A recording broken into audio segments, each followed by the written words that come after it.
You know what? Freelancing is freaking crazy and people don't realize that.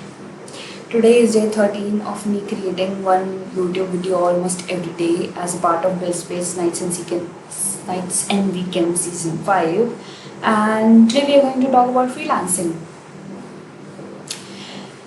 People don't realize that it's not as great as it sounds. They assume that it's a chill job and it pays you a lot, which might be true, but not completely true. Let me tell you how. I'm a writer, and suppose if I was a writer in a company, I was employed as a writer in a company, my job would just be to write. I would be provided with a content brief and I'll just write it and I'll work on the feedback. That's it. That's probably it. But as a freelance writer, I'm not just writing,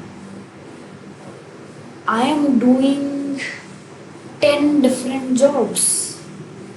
I'm talking to the client, I'm also doing sales calls, I'm also doing the job of an account manager, which is taking feedback from clients and working on it. I'm also creating, which is basically writing stuff. I'm also an editor. I am also editing stuff. Companies have editors in their teams who just edit stuff, what writers have written. What I'm trying to tell you here is I do 10 different jobs on a daily basis. I take care of strategy, I take care of operations, I take care of admin work. I also take care of creative stuff, which is uh, basically my major skill set, creating content. But other than creating content, I'm taking care of a lot of different things, which most people don't which most people miss out on. Like they don't see the other side of freelancing.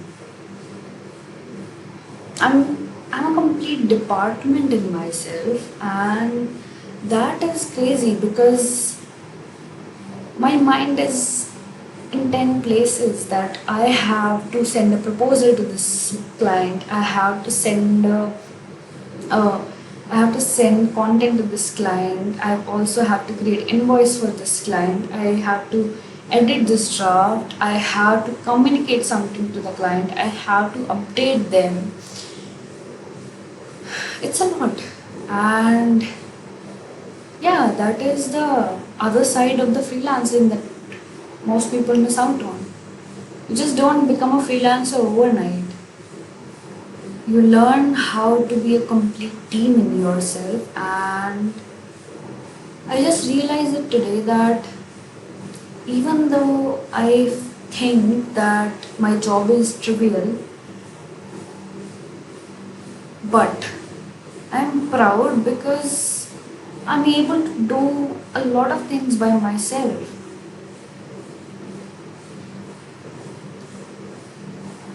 I learned how to communicate to clients. I've learned how to manage creative operations. I mean, I used to do this along with the team in my previous agency, which I am doing alone at this point. So that is a big deal.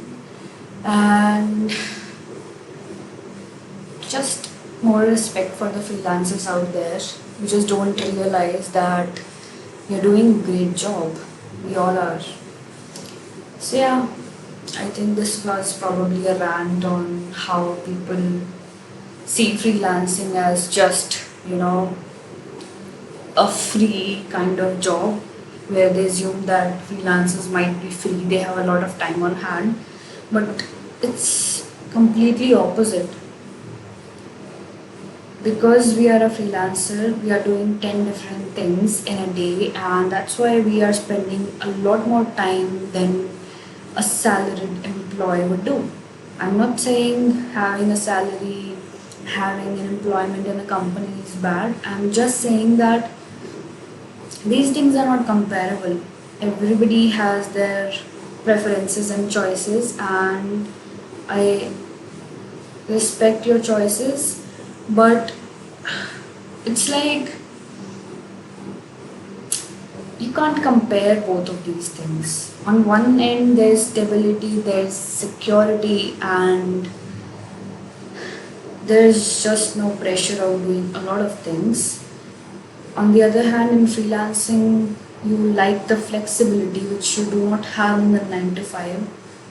Yeah, there's a lot of factors, but you choose your heart basically. And I think I've chosen my heart.